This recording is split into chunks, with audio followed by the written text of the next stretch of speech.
ఓం గం గణపతియే నమః. శ్రోతలకు నమస్కారం. మన ఛానల్కు స్వాగతం. భవిష్య మహాపురాణం 35వ భాగం. నామదేవ రంకణ యంకణాది నామదేవ రంకణ యంకణాది రామానుజ శిష్యుల కథలు. వరుణదేవ పరాంబల మహిమ. సూతుడిలా చెప్పసాగాడు. మునులారా, బృహస్పతి ఇలా అన్నాడు. దేవేంద్ర, లోకంలో నీటిని ఒక చోటు నుండి మరొక చోటికి చేర్చడం అపవ అనబడుతుంది. అపవం మరో పేరే వరుణ. ఇక ఆ పనిని చేసే వరుణదేవుడు జలాలకు, సముద్రానికి అధిపతి. దైత్యులను బంధించడానికి బ్రహ్మ ఆయనకు ఒక పాశం ఇచ్చాడు. అప్పటి నుండి వరుణదేవుని పాసి అని కూడా వ్యవహరిస్తారు. వరుణుని కథ మానవునిగానే మొదలయ్యింది. ఆయన శక్తి పూజకుడైన బ్రాహ్మణుడు పేరు అపవుడు. శక్త్యుపాసనలలో భాగంగా ఆ బ్రాహ్మణుడు అనేక రకాల రక్త పుష్పాలతో మాలలను తయారు చేసి రక్తచందనంతో వాటిని కలిపి మంత్రం ద్వారా భద్రకాళికి సమర్పించేవాడు. నవవర్ణ జపతత్పరుడై ధూప దీప నైవేద్య తాంబూల ఋతుఫలాలతో సనాతని అయిన లక్ష్మీదేవిని పూజించేవాడు.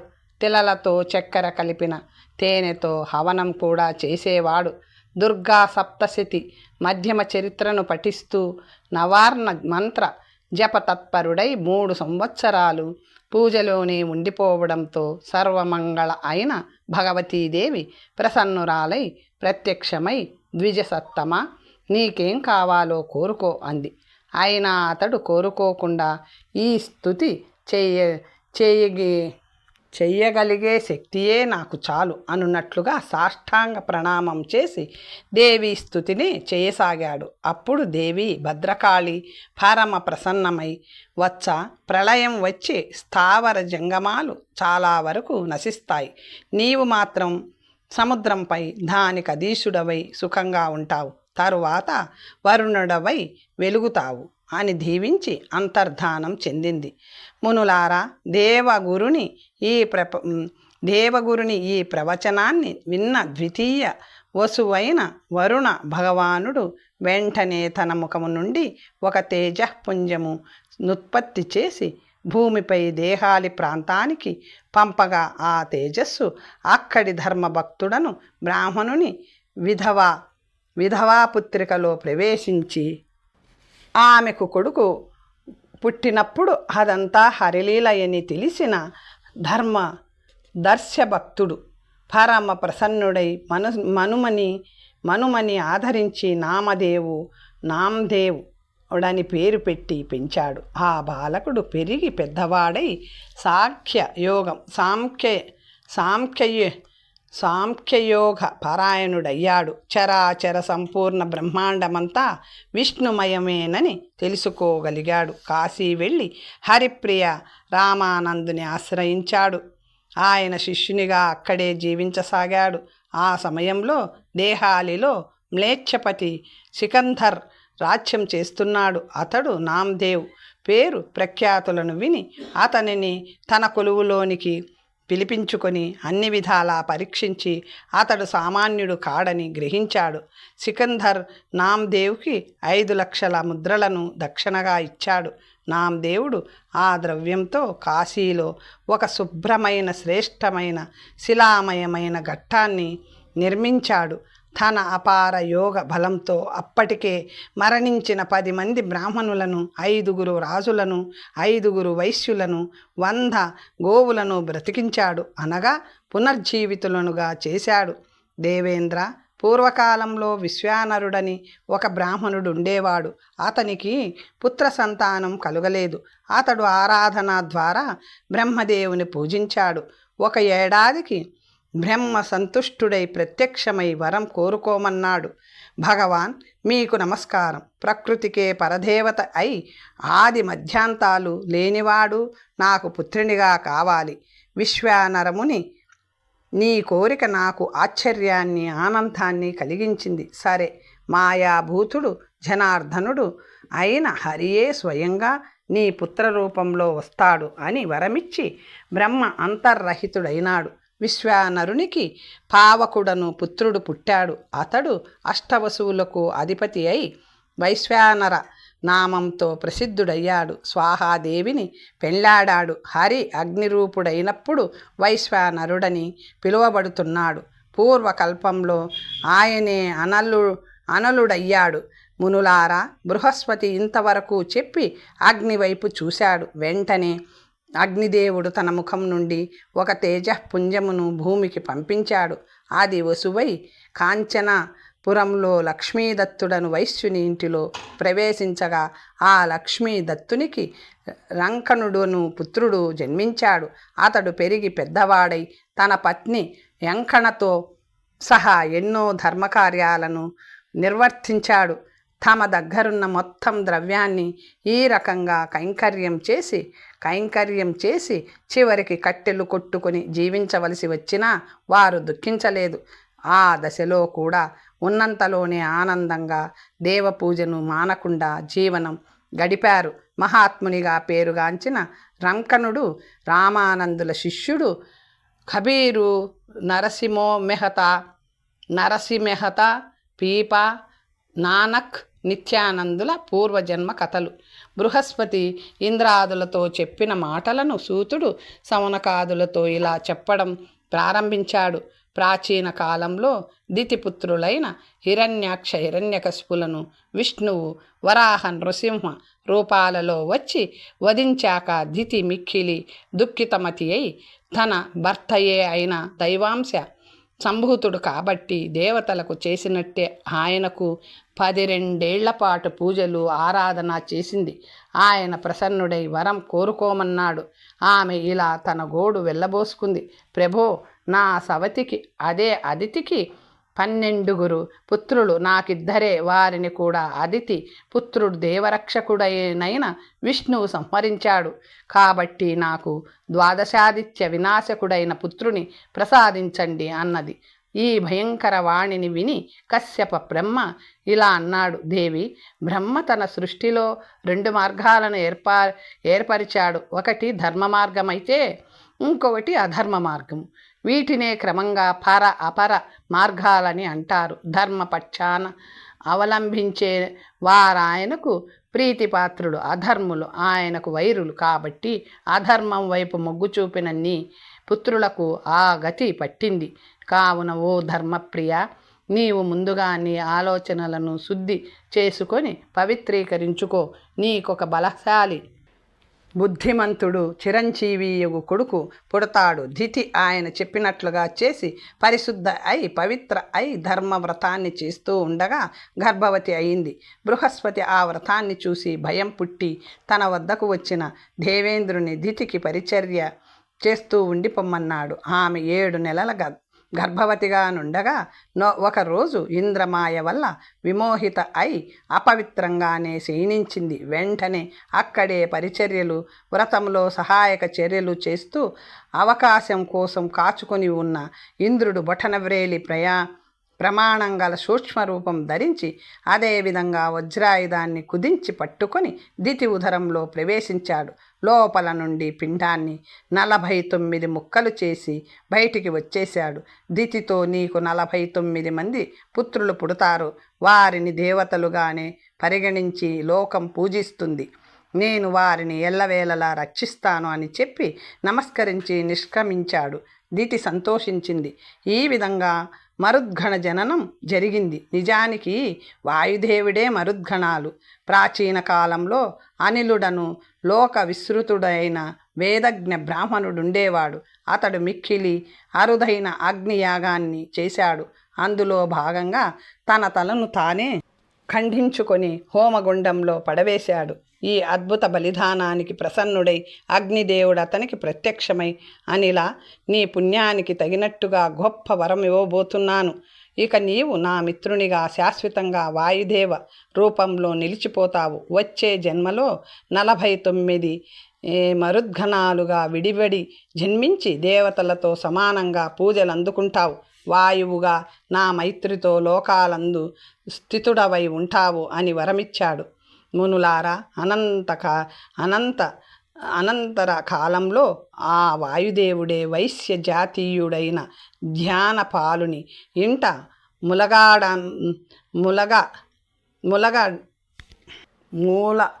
మూలగాడంత ప్రాంతంలో ఉద్భవించాడు. తల్లిదండ్రులతో కాశీ వెళ్ళిన ఆ బాలకుడు వింధ్యవనంలో తప్పడిపోయాడు. ఒక నిస్సంతానుడైన అలీకుడను వస్త్ర నిర్మాత రోధిస్తున్న ఆ బాలకుని తన ఇంటికి కొనిపోయి అల్లారు ముద్దుగా పెంచుకున్నాడు. సుందర కాంతులు విరజిమ్ము అతని ముఖాన్ని చూసి కబీర్ అని పేరు పెట్టాడు. ఆవు పాలు తాగి పెరిగిన కబీరు 7 ఏళ్ల వయసులోనే రామానందుని గురువుగా భావించుకున్నాడు. ఒకరోజు అప్రయత్నంగా రామానందుల పాదము కబీరుపై పడింది. ఆయన వెంటనే రామ్ రామ్ అన్నారు. ఆ రామశబ్దమే కబీర్కి గురూపదేశంగా మంత్రంగా మారింది. అలా శ్రీరామ జపం చేస్తూనే చివరిదాకా జీవించాడు కబీరు. తన చేతితో అద్భుతమైన వంటకాలను వండి విష్ణుదేవునికి నైవేద్యం పెట్టేవాడు. విష్ణువే అతని కోరికలన్నింటినీ తీరుస్తూ ఉండేవాడు. బృహస్పతి దేవతలకు ఆ తరువాత ధ్రువుని కథను వినిపించాడు. ప్రాచీన కాలంలో ఉత్తానపాదుడని ఒక మహారాజు ఉండేవాడు. అతని పుత్రుడే భగవద్భక్తులలో ఉత్తమునిగా ప్రసిద్ధి చెందిన ధ్రువుడు. అతడు 5 ఏళ్ల వయసులోనే మాతాపితలను త్యాజించి విష్ణువు కోసం బయలుదేరిపోయి నారద మహర్షి ఉపదేశం మేరకు గోవర్ధన పర్వతంపై మహావ్రత ధారణం చేసి 6 నెలల పాటు భగవద్ధ్యానంలోనే ఉండిపోయాడు. పసిబాలుడు ధ్రువుడు శ్రీ మహావిష్ణువు అతనికి ప్రసన్నుడై సాక్షాత్కరించి ఆకాశ మండపంలో శాశ్వతంగా నభోమయ స్థానాన్ని ఇచ్చాడు. అంతకుముందు జన్మలో ధ్రువుడు మాధవుడను పేరుగల బ్రాహ్మణుడు. ఇతడు తీర్థస్నాన తత్పరుడు. 60 సంవత్సరాల ప్రాతఃస్నానాన్ని పూజని ఏదో ఒక పుణ్య తీర్థంలోనో గతి తప్పకుండా చేశాడు. తీర్థసేవనం పుణ్యం వల్ల అతడు విష్ణుదేవునికి ప్రీతి పాత్రుడై మరుజన్మలో ఆయన దయ వల్ల రాజపుత్రుడు ధ్రువుడునై జన్మించి 60 ఏళ్ళు రాజ్యపాలన చేసి నభోమండలంలో స్థిరపడిపోయాడు. మునులారా, బృహస్పతి ద్వారా వసు చరిత్రలను వింటున్న దేవతలలో పంచమ వసువైన ధ్రువుడు తన తేజోంశ అనే గుజరాత్ ప్రాంతానికి భక్త నరసీ మెహతా రూపంలో పంపించాడు. నరశ్రీకి శంకర భగవానుని అనుగ్రహం వల్ల బృందావనంలో శ్రీకృష్ణ దివ్య రాస లీలలను ఆ యుగంలోకి వెళ్ళి దర్శించే అదృష్టం పట్టింది. అతని పిల్లల పెళ్లిళ్లకు శ్రీకృష్ణుడే స్వయంగా విచ్చేసి ఆశీర్వదించి వెళ్ళాడు. వివాహాల అనంతరం నరశ్రీ పరమ వైష్ణవ భక్తరాట్గా గౌరవాన్ని అందుకుంటూ కాశీపురికి వచ్చి రామానందుని శిష్యునిగా స్థిరపడ్డాడు. బృహస్పతి ఇలా చెప్పసాగాడు: దేవేంద్ర, ఒకప్పుడు అనసూయాదేవితో సహా అత్రి మహాముని గంగాతటానికి వచ్చి అక్కడ తపస్సు చేశారు. వారి తపస్సుకి ప్రసన్నులై బ్రహ్మ విష్ణు మహేశ్వరులు ముగ్గురు సాక్షాత్కరించి వరం కోరుకోమన్నారు. ఆత్రి మహాముని ఇంకా తపస్సమాధిలోనే ఉండడంతో మాట్లాడలేదు. అప్పుడు ముగ్గురు అనసూయమ్మ వద్దకు పోయారు. ఆమెకు దర్శనమిచ్చి అంతర్రహితులయ్యారు. ఆత్రి మహర్షి కోరిక వారికి తెలుసు కాబట్టి అనంతర కాలంలో త్రిమూర్తులే ఆమె కడుపున పుట్టారు. బ్రహ్మ చంద్రునిగాను, విష్ణువు దత్తాత్రేయునిగాను, పరమేశ్వరుడు దుర్వాసునిగాను ఆ పుణ్య దంపతులకు పుత్ర రూపంలో అవతరించారు. ఆ ముగ్గురే తర్వాతి కాలంలో వసువులలో చివరివారయ్యారు. చంద్రుడు సోమనామంతో 6వ వసువుగాను, దుర్వాసుడు ప్రత్యూష నామంతో 7వ వసువుగాను, దత్తాత్రేయుడు ప్రభాస నామంతో 8వ వసువైనాడు. మునులారా, బృహస్పతి మాటలను విని ఆ ముగ్గురు చివరి వసువులు తమ అంశాలను కలిశుద్ధికై ఈ లోకానికి పంపించి అవతరింపచేశారు. సోముడు దక్షిణ దేశంలో వైశ్య వంశంలో సుదేవ మహారాజు గృహంలో పీపుడను పేరుతో జనించాడు. సుదేవునిలాగే అతడును అన్ని గౌరవాలను పొందాడు. సుదేవ మహారాజులాగే రాచకార్యాలు నిర్వహించాడు. తరువాత భగవంతుని సంకల్పం మేరకు పీపుడు రామానందుని వద్దకు పోయి కొన్నేళ్లు శిష్యరికం చేసి వచ్చి ద్వారకలో స్థిరపడ్డాడు. శ్రీకృష్ణుని పూజాధికములు ద్వారా ప్రసన్నం చేసుకోగా ఆయన ఇతనికొక హరిముద్రను ప్రసాదించాడు. అది ప్రేత తత్వ వినాశిని మరియు స్వర్ణమయి. దానిని లోక కళ్యాణానికి వినియోగించి చివర్లో వైష్ణవ పీఠానికి దానం చేశాడు పీపయోగి. సప్తమ వసువు రుద్రాంశుడైన ప్రత్యూషుడు పాంచాల రాజ్యంలో వైశ్యజాతీయుడైన మార్గపాలుని పుత్రునిగా పుట్టి నానక్ అనే పేరిట ప్రసిద్ధుడైనాడు. ఈ నానక్ బాబా కూడా రామానందుని వద్ద కొన్నేళ్లు శిష్యరికం చేసి పాంచాలం అంటే పంజాబ్ మరలి వచ్చి తన బోధనలతో భారత జాతినొక మహాశక్తిగా మలిచాడు. మ్లేచ్చులను సమర్థంగా ఎదుర్కోగలిగే జాతిని తయారు చేశాడు. చివరి వసువు ప్రభాసుడు శాంతిపురంలో బ్రాహ్మణ జాతిలో శుక్లదత్తుడను ధర్మవేత్తకు పుత్రునిగా జనించి నిత్యానందుడను పేర ప్రసిద్ధి నొందాడు. సౌనకాచార్య ఇది సంక్షిప్తంగా అష్టవసు మహత్యము. అశ్వినీ కుమారుల అంశతో సధన రైదాసుల ఉత్పత్తి కథ. భూలోకంలో కలియుగంలో భరతవర్షంలో జనించి ఆ భూమిని కర్మభూమిగా వేదభూమిగా 10 కాలాల పాటు నిలబెట్టిన దైవాంశ సంభూతులైన మహనీయుల జాడలను సూత మహర్షి ఇంకా ఇలా చెప్పసాగాడు. మునులారా, ప్రయాగలో బృహస్పతి అశ్వినీ కుమారుల వైపు చూసి వారి గాథను కూడా చెప్పాడు. భగవంతుడైన వివస్వంతుని అనగా సూర్యభగవానుని కథలో ఆయన 2వ భార్య అయిన ఛాయకు సావర్ణి, మనువు, శని, తపతి జన్మించారని, సంతానం విషయంలో పక్షపాతం చూపిన ఛాయను సూర్యుడు భస్మం చేశాడని విన్నారు కదా. ఆ విధంగా తమ తల్లిని తమకు లేకుండా చేసిన సూర్యునిపై సావర్ణి, మనువు, శనిదేవుడు తిరగబడ్డారు. సూర్యుడు కోపంతో వారిని కూడా భస్మం చేయబోగా వారు హిమాలయ పర్వతం పైకి పోయి అక్కడ తపస్సు చేశారు. 3 ఏళ్ల కఠోర తపస్సు తర్వాత భక్తవత్సల అయిన కాళీమాత వారికి సాక్షాత్కరించి సూర్యాగ్నిలో భస్మం కాకుండా వరమిచ్చింది. వారు వెంటనే సూర్యునిపైకి దాడికి వెళ్ళారు, కానీ ఆయన అక్కడ లేడు. రమణీయమైన కురుఖండంలో సూర్యపత్ని సంజ్ఞ అశ్వరూపంలో తపస్సు చేయసాగింది. సూర్యుడు అక్కడికి వెళ్ళాడు. ఆమె పట్ల ప్రసన్నుడై తాను కూడా అశ్వరూపం ధరించి ఆమెతో కలిసిపోయాడు. ఇలా 5 ఏళ్లు వారు హాయిగా కాపురం చేశారు. వారికప్పుడు 2 మహాపరాక్రమవంతులైన పుత్రులు పుట్టారు. వారు అన్ని విధాలా దేవతలే. తమ తండ్రి అయిన సూర్యుడు సాపర్ణి, మనువు శనిదేవతలకు భయపడి ఇక్కడ తలదాచుకున్నాడనుకొని వారు పోయి ఆ 2 యుద్ధంలో ఓడించి త్రాళ్లతో కట్టి తెచ్చి తండ్రి కాళ్లపై పడేశారు. తన పుత్రులే అయినా సాపర్ణి, శని క్రమశిక్షణ తప్పారు కాబట్టి సూర్యుడు వారిని శిక్షించాడు. దానివల్ల వారిరువురు కుంటివారైపోయారు. తరువాత సూర్యుడు అశ్విని దేవతల పట్ల ప్రసన్నుడై జీవుడు ఆత్మ మరియు నరనారాయణులు 2గా కనిపించినా ఒక్కరే, అలాగే మీరు కూడా ప్రసిద్ధికెక్కుతారు. సోమశక్తి యగు ఇఢాదేవి, సూర్యశక్తి పింగళ మీకు పత్నులై వర్ధిల్లుతారు. మనుష్యులకు రాశి క్రమంలో 12వ రాశిలో శనైశ్వరుడుండి పీడిస్తే ఇడాపతి ఆరాధన శని అధికారానికి విరుగుడుగా పనిచేస్తుంది. అలాగే సావర్ణి శాంతి పింగళాపతి ద్వారా జరుగుతుంది. జన్మరాశిలో తపతి ఉండి తపకారకమైనప్పుడు ఇడా పింగళ ఇద్దరి ద్వారా శాంతి కార్యం సంపన్నమవుతుంది అని దీవించాడు. ఆ తర్వాత అశ్విని కుమారులు దేవ వైద్యులయ్యారు. సావర్ణి శని రాహుకేతువులుగా పరిణమించారు. ఈ రాహుకేతువులు ఈనాటికి సూర్యుని కబలించడానికి వస్తూ పోతూనే ఉంటారు. గ్రహణ సమయంలో రాహుకేతువుల పీడ తగిలిన చోట శాంతికై అశ్విని దేవతలను ఆరాధించాలి.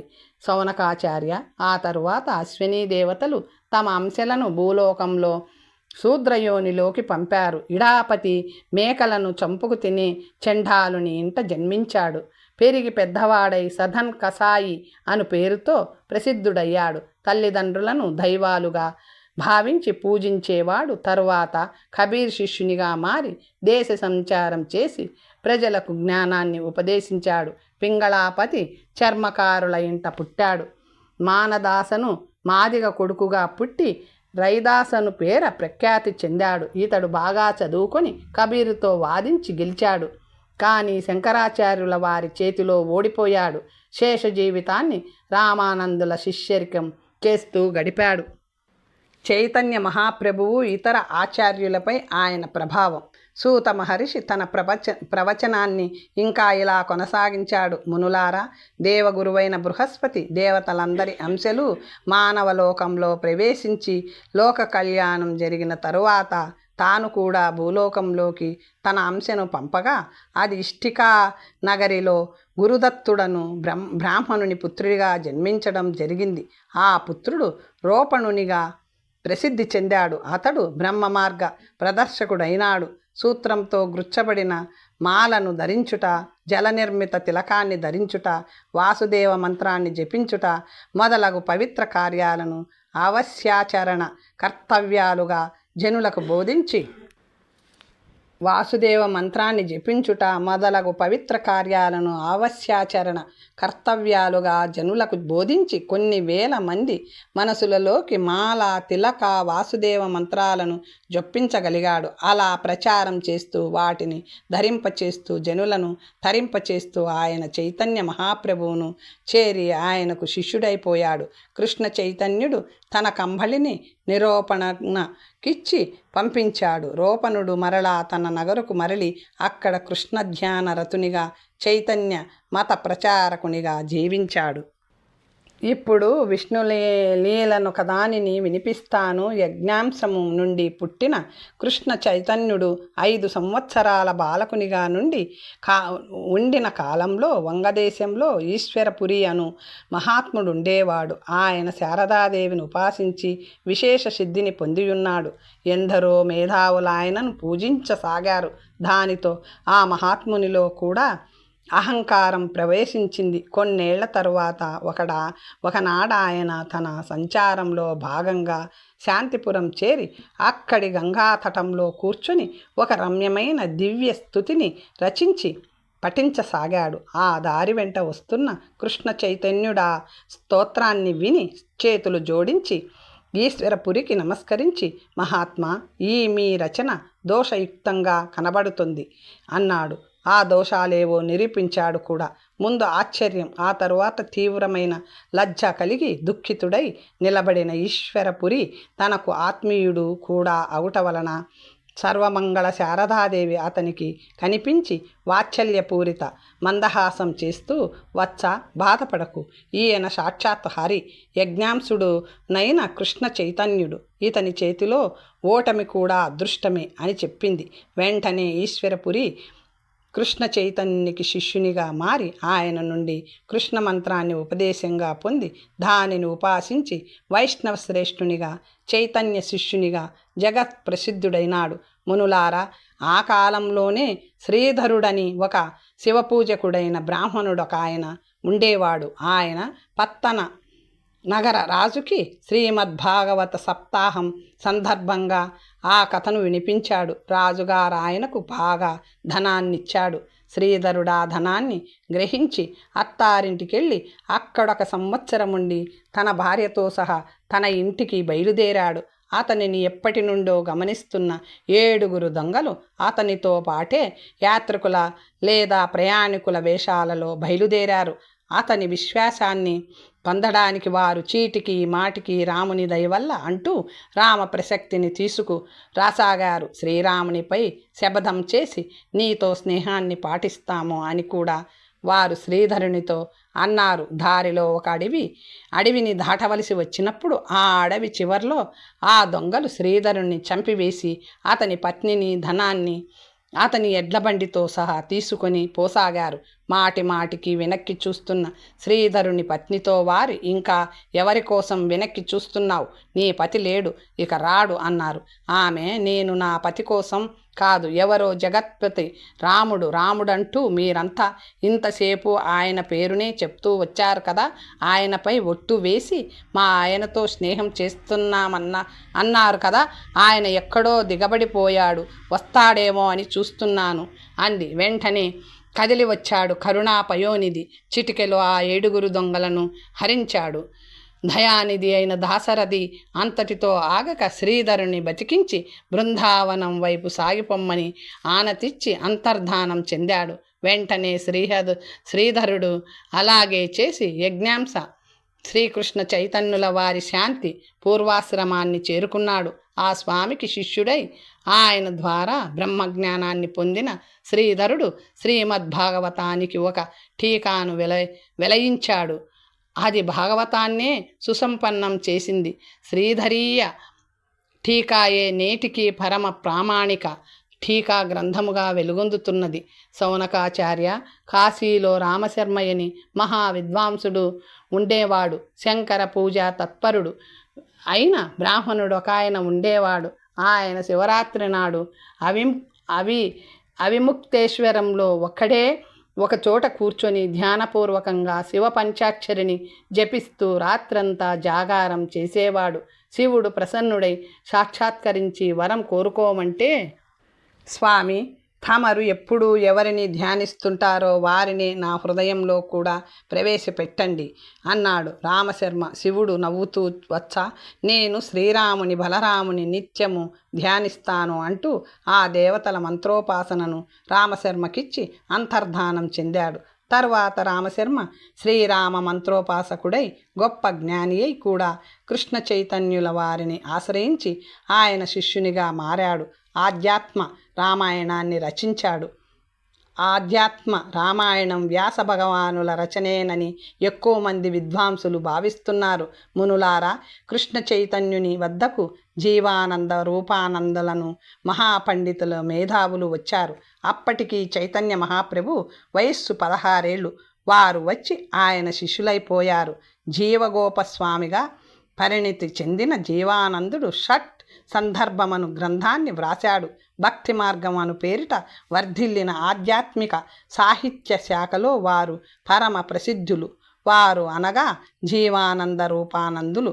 రూపగోపస్వామిగా పరిణితి చెందిన రూపానందుడు చైతన్యుల వారి ఆజ్ఞ మేరకు శ్రీ రాధాకృష్ణ తత్వ ప్రతిబోధకమైన కృష్ణఖండమనే పురాణం వంటి గ్రంథాన్ని 10,000 శ్లోకాలలో రచించాడు. కొంతకాలానికి విష్ణుస్వామి కూడా కృష్ణ చైతన్యుల వారి వద్దకు అరుదించాడు. అప్పటికి చైతన్యులు వయస్సు 29. విష్ణుస్వామి ఆయనకు నమస్కరించి శ్రీకృష్ణ చైతన్యుడు అవతార పురుషుడని విద్వాంసులందరికీ తెలియడం వల్ల పరమ వృద్ధులు కూడా 10 ఏళ్ల వయసున్న చైతన్యులకు నమస్కరించేవారు. హే ప్రభో, ఈ బ్రహ్మాండములో దేవతలకే పూజ్యుడైన దేవుడెవరు అని అడిగాడు. శ్రీ వైష్ణవుడైన చైతన్యుడు ఇలా చెప్పాడు. మహాదేవుడే భక్తానుగ్రహంలో సర్వశ్రేష్ఠుడు. ఆయనే పరమ పూజ్యుడు. విష్ణువు, బ్రహ్మ కూడా ఆయన్నే పూజిస్తారు. శంకరార్చన తత్పరులైన విష్ణు భక్తులు శివప్రసాదం వల్ల ఉత్తమ వైష్ణవులుగా ప్రసిద్ధులవుతారు. లోక కళ్యాణకారకుడైన శంకరుని కూడా పూజించే వైష్ణవుడే నిజమైన విష్ణు భక్తుడు. చైతన్య మహాప్రభువుల శిష్యునిగా మారిన పిమ్మట కొంతకాలానికి కృష్ణ మంత్రోపదేశాన్ని పొంది దానిని నిష్ఠగా జపిస్తూ శివారాధనను ప్రాణప్రదంగా చేస్తూ విష్ణుస్వామి గొప్ప జ్ఞానిగా రూపొంది వైష్ణవీ సంహిత అను గ్రంథాన్ని వ్రాశాడు. మునులారా, కృష్ణ భక్తి పరాయణుడైన మధ్వాచార్యుడు కూడా చైతన్య మహాప్రభువుల శాంతి పూర్వాశ్రమానికి వచ్చి ఆయన శిష్యర్కాన్ని స్వీకరించాడు. సాక్షాత్ భగవంతునితో చైతన్య మహాప్రభువుల సంభాషణ. శౌనకాచార్య శివభక్తి పరాయణుడును పరమ శుద్ధాత్ముడునైన భట్టోజీ దీక్షితుడు కృష్ణ చైతన్యుల వద్దకు వచ్చి ఆయన శిష్యునిగా చేరిపోయాడు. ఆయన ఆదేశం మేరకు పాణినీయమైన వేదానికి తృతీయ యాగమయమైన వ్యాకరణానికి ప్రక్రియాత్మక వ్యాఖ్యను రచించాడు. పిమ్మట ప్రభువుల వారి ఆశీస్సులతో దీక్షితుడే సిద్ధాంత కౌముదిని కూడా నిర్మించి చైతన్యాశ్రమంలోనే నివాసముండిపోయాడు. సూర్యభక్తి పరాయణుడు వరాహమిహిరుడనే పేరుగల జ్యోతిష్య శాస్త్రవేత్త చైతన్యుల వారి 21వ ఏట ఆయన శిష్యునిగా చేరాడు. ఆయన ఆదేశాల మేరకు ఎన్నో జ్యోతిష్య శాస్త్రాల గ్రంథాలను వెలియించాడు. శివభక్తి పరాయణుడొకాయన ఛందశాస్త్ర పండితుడై రచయిత అయి మహాప్రభువుల వారి 23వ ఏట ఆయన వద్దకు వచ్చి శిష్యునిగా చేరాడు. తరువాత మరింత పెద్ద ఉద్గ్రంథాన్ని ఛందశాస్త్రంలో వెలయించాడు. ఆ తరువాత పరమశ్రేష్టమైన రాధాకృష్ణ జపం చేసుకుంటూ ఆనందంగా జీవించాడు. అతని పేరు వాణీభూషణుడు. మునులారా, ధన్వంత్రి అని బ్రహ్మభక్తి పరాయణుడైన బ్రాహ్మణుడొకాయన ఈ సమయంలోనే ప్రభువుల వారిని చేరి ఆయన శిష్యర్కాన్ని స్వీకరించాడు. ఆయన ఆశ్రమంలోనే ఉంటూ కల్పవేద స్వరూప వేదాంగమను వైదిక గ్రంథాన్ని రచించాడు. చైతన్యుల వారి 25వ ఏట బౌద్ధ మార్గ పరాయణుడగు జయదేవుడను బ్రాహ్మణుడాయన వద్దకు వచ్చాడు. మీ పరమ ఉపాస్యులైన గురువుదేవులు ఓడ్ర దేశ నివాసి జగన్నాథులు కదా, పదండి, నేను కూడా శిష్య సమేతంగా అక్కడికే బయలుదేరుతానన్నాడు. చైతన్య మహాప్రభు జయదేవుని చూడగానే, ఈ మాట వినగానే ఆయన భక్తులందరూ తమ తమ శిష్యులందరినీ కూడగట్టుకొని మహాప్రభువుల వెనుకనే బయలుదేరారు. నిధులు సర్వసిద్ధులు మానుష రూపం ధరించి చైతన్య మహాప్రభువును సేవించుకుంటూ వెళ్ళాయి. వీరశైవులు, శాక్తేయులు, వైష్ణవులు 10,000 మంది దాకా కలిసి ఆయన వెంట పూరి జగన్నాథమునకు కదిలిపోయారు. చైతన్య మహాప్రభువులు రాకను చూసి స్వయంగా జగన్నాథ స్వామియే ఒక బ్రాహ్మణ ఋషి పుంగవుని రూపంలో వచ్చి ఆయనకు ఎదురుగా నిలబడ్డాడు. చైతన్యులాయనకు నమస్కరించి, స్వామి, భయానకమైన ఈ కలియుగంలో ఏ మతం సముచితమైనది, దయచేసి నాకు చెప్పండి అని వేడుకొన్నారు. జగన్నాథ స్వామి లోక కళ్యాణార్థమై చైతన్యులతో ఇలా చెప్పనారంభించాడు. కశ్యపునిచే శాసించబడుతున్న మిశ్ర దేశంలో ఉత్పన్నులైన మ్లేచ్ఛ గణాల వారు సుసంస్కృతులై బ్రాహ్మణ వర్ణ ప్రాప్తి నొందినారు. వారు శివసూత్ర ధారణము చేసి ఉత్తమ శ్రేష్ఠ వేదాధ్యయనం కూడా గావించి యజ్ఞాల ద్వారా దేవాది దేవుడైన శచీపతిని పూజించారు.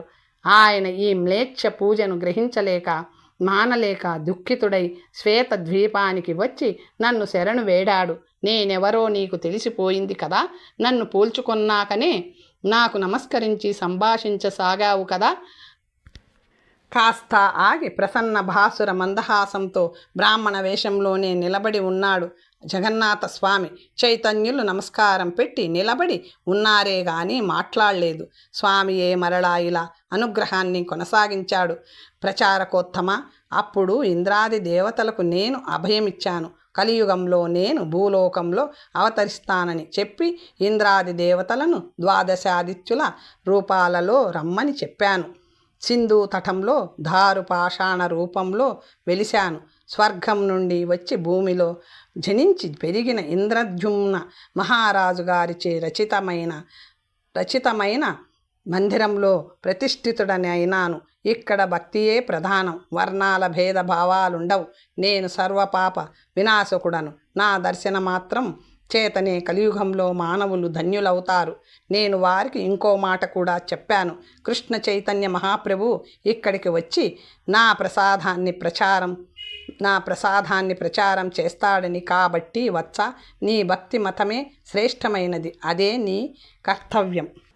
కణ్వ మహర్షికి పుత్రోదయము, చైతన్య మహాప్రభువు మున్నగు ఆచార్యుల వైష్ణవ ధర్మ విస్తార క్రియ తెలుసుకుందాం. భగవాన్ కలికాలంలో ధర్మం ఎలా నిలదొక్కుకోగలదు అని ప్రశ్నించారు చైతన్యులు. మహాత్మా, ప్రాచీన కాలంలో కశ్యప మహర్షి యొక్క పుత్రుడైన కణ్వుడు ఆర్యావతి అను దేవకన్యను పత్నిగా పొందాడు. ఇంద్రుని ఆదేశంపై ఆ దంపతులు కురుక్షేత్ర వాహిని అయిన సరస్వతీ నది ఒడ్డుకు పోయి తపస్సు గావించారు. మహర్షియు మహావిద్వాంసుడునైన కణ్వుడు చతుర్వేదమయ సూక్తాలతో సరస్వతీదేవిని 1 ఏడాది పాటు స్తుతించగా ఆమె ప్రసన్న అయి ప్రత్యక్షమై ఆర్య సంతతిని సర్వసమృద్ధం చేసే వరాన్ని కణ్వునికి ఇచ్చి అనుగ్రహించింది. ఈ వరప్రభావం వల్ల కణ్వునికి అన్ని విధాల ఆర్యులు, బుద్ధి జీవులునైన 10 మంది పుత్రులు జనించారు. వారు ఉపాధ్యాయ, దీక్షిత, పాఠక, శుక్ల, మిశ్ర, అగ్నిహోత్రి, ద్వివేది, త్రివేది, పాండ్య, చతుర్వేది నామధారులై వర్ధిల్లారు. వీరి నామములు సర్వత్రా సార్థకాలైనవి. వీరంతా వినయ సంపద ద్వారా సరస్వతీదేవిని ప్రసన్నం చేసుకున్నారు. వారందరికీ ఆమె తన కన్యలనే వివాహార్థం ప్రదానం చేసింది. వారికి వరుసగా ఉపాధ్యాయులు, దీక్షిత, పాఠకి, శుక్లిక, మిశ్రాణి, అగ్నిహోత్రిణి, ద్వివేదిని, త్రివేదిని, పాండ్యాయిని, చతుర్వేదిని అనే పేర్లను పెట్టి తానే పెంచి పెద్ద చేసి కన్వపుత్రుల 12వ ఏట వారికి కన్యాదానం చేసి పెండ్లిండ్లు చేసింది. వీరి పుత్రులే గోత్ర ఋషులయ్యారు. వారి పేర్లు కశ్యప, భరద్వాజ, విశ్వామిత్ర, గౌతమ, జమదగ్ని, వశిష్ఠ, వత్స, గౌతమ, పరాశర, గర్గ, అత్రి, భృగు, అంగీరస, శృంగి, కాత్యాయన, యజ్ఞవల్క. సరస్వతీదేవి ఆజ్ఞ మేరకు కణ్వ మహర్షి మిశ్రా దేశానికి వచ్చి అక్కడ 10,000 మంది మ్లేచ్ఛలకు సంస్కృత భాషను నేర్పి వారిని తన వశం చేసుకున్నాడు. కణ్వ మహాముని తాను బ్రహ్మవర్తం వెళ్ళిపోతూ ఈ 10,000 మందిని సరస్వతీదేవి అనుగ్రహం కోసం తపస్సు చేయమని చెప్పాడు. వారు అలాగే 5 ఏళ్ల పాటు తపించగా సరస్వతీదేవి సాక్షాత్కరించి వారికి వైదిక మతంలోని శూద్రవర్ణాలన్నీ శిల్పకార వృత్తిని ప్రసాదించింది. గొప్ప గొప్ప శిల్పులంతా వీరి పుత్రులే. అంతేకాక శూద్రులకు ఇతర వర్ణాలలో ప్రావీణ్యం సంపాదించే అవకాశం ఉండడంతో వీరిలో 2,000 మంది ప్రతిభావంతులైన వైశ్యులుగా తయారయ్యారు. వారిలో ఒకడు పృథ్వు అను పేరు గలవాడు కశ్యపుని అహోరాత్రులు సేవించి ధన్యుడైనాడు. ఆయన ఆదేశం మేరకు 12 ఏళ్లు ఘోర తపస్సు కూడా చేశాడు. కశ్యపుని కొడుకైన కణ్వ మహర్షి ఈ పృథ్వు పట్ల పరమ సంతుష్టుడై ప్రసన్నుడై తాను స్వయంగా పృథ్వు కోసం దేవతలను ప్రార్థించి అతనిని క్షత్రియునిగా రాజుగా చేయించాడు. రాజపుత్రపురం అనే రాజ్యానికి పృథ్వు ఆ విధంగా రాజుగా ప్రతిష్ఠింపబడ్డాడు. అతని పత్ని పేరు రాజ్యన్య. వారి పుత్రుడైన మగధునికి కణ్వ మహాముని తూర్పున గల మగధీయ రాజ్యాన్ని ప్రదానం చేశాడు. సరస్వతీ కృప వల్ల ఆర్యుల సంఖ్య బాగా పెరిగింది. వారు దేవతలకు, పితృలకు హవ్యకవ్యాలను బాగుగా సమర్పించేవారు. అందరూ ప్రజలు దేవతోపాసనల ద్వారా దేవతలను తృప్తిపరిచారు. కలియుగంలో 2720 సంవత్సరాలు గడిచాక బలివంశజుడైన ఒక మహారాక్షసుడు భూమి మీదికి వచ్చాడు. అతని పేరు మయుడు. అతడెన్నో మాయలు నేర్చి ముందు శాక్యసింహుడను పేరుతోనూ తరువాత గౌతమాచార్య నామంతోనూ పరమ ప్రసిద్ధుడై తానే ఒక గురుపీఠమై దైత్యపక్షాన్ని పెంచి పోషించసాగినాడు.